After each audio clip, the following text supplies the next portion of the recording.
Let's have an honest talk about the Epiphone SG.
Hey everyone, I'm Jack Fossett and welcome to this demo, review, and general talk video about the Epiphone SG, and specifically today we are taking a look at the Epiphone SG Standard.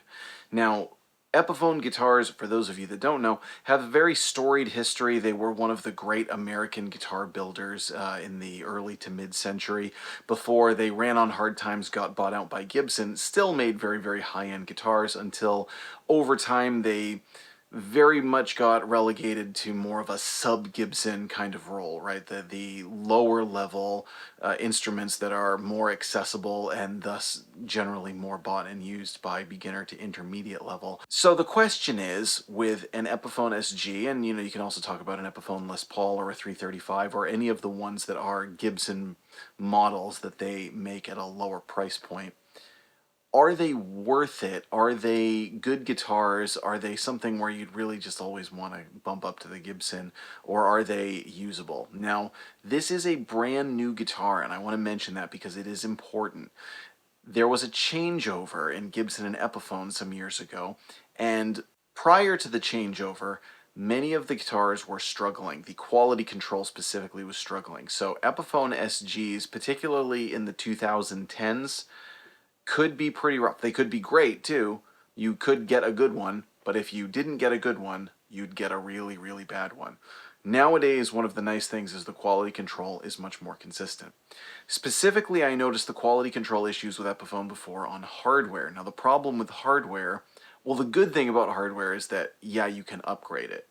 The bad thing about hardware is when the hardware is so bad, the guitar doesn't actually function, right? There were nuts that were poorly cut, tuners that didn't hold tune very well, switches and knobs that didn't work or were noisy or crackly, and that just kills your guitar. Now, again, yeah, you can modify that stuff, you can upgrade that stuff, but when you're spending several $100s on a guitar, you want it to at least work. So I'm pleased to say that at least in my experience, Epiphone has straightened those problems out. So the question is, again, is this guitar worth it? Now this guitar comes in at $500. I don't want to do too much of a comparison with Gibson, and this is not a comparison. I'm not going to shoot this out with a Gibson SG. That's something I'll possibly do later. I really want to talk about it more in terms of what it is, what it's not, whether or not it's worth it.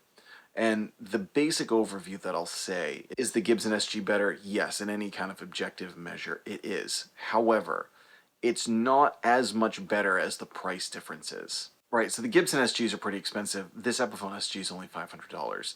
the difference in quality does not reflect the difference in price, and that's what I'll say. Now, this guitar comes with Alnico Pro Humbuckers, and it has CTS pots. Now, CTS pots are not like the end-all be-all of electronics like some people, at least to me. I don't know that they're necessarily top of the line, but they're certainly a lot better than what they used to use.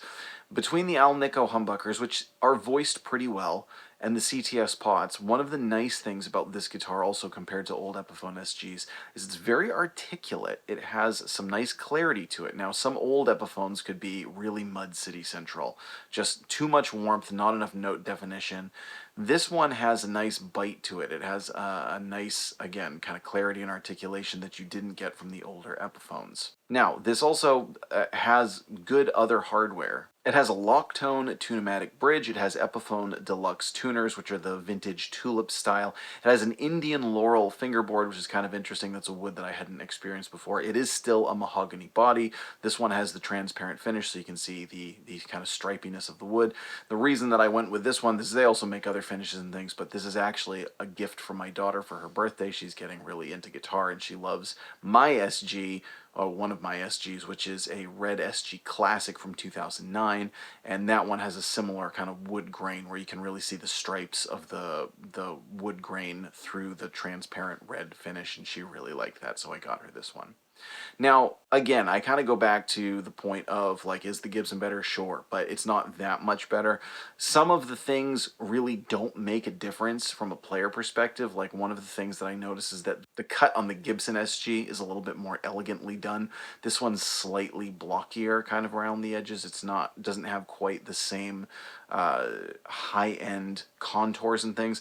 The finish is a little bit more just kind of your thick gloss finish on it. While the Alnico Classic Pro humbuckers are good, I don't think comparatively to like the Gibson humbuckers, and let's not even talk about burst buckers right now.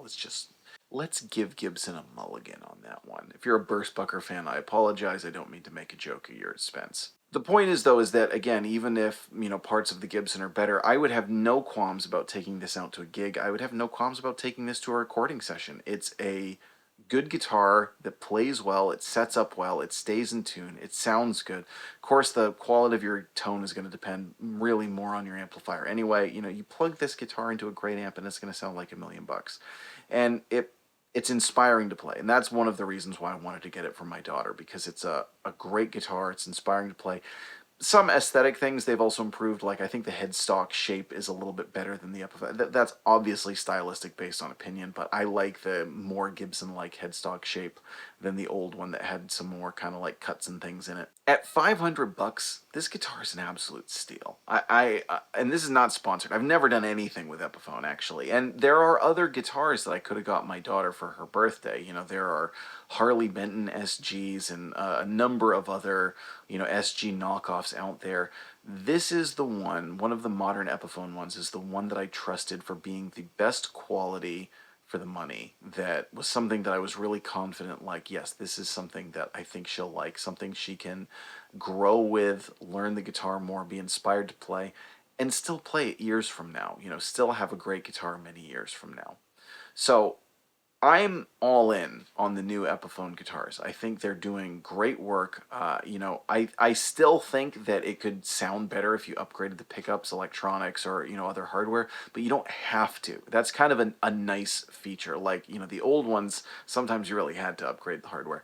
This one, you could get a benefit from it, but you could also just play the guitar totally stock and get great tones and not ever have to change a thing except your strings. You really should change your strings. So today I'm plugging into a Supro Amulet 12, and for the overdriven tones you're hearing a Wampler Pantheon. Now, if you're interested in this guitar, you will find a link below in the description where you can buy it. That's an affiliate link. If you shop through that link, any shopping at all, that helps support my channel while you get cool gear at the same time. If you want to find other ways to support the channel, you will also find a tip jar below. You will find a link to a gear recommendations section on my webpage, which is also all kinds of affiliate links to pretty much anything and everything that I use, have used, or have played and would just really recommend as high quality gear. Those are all affiliate links there. So if you shop through those, that helps support the channel. Or hey, you can download some tunes too. That's just what I hear.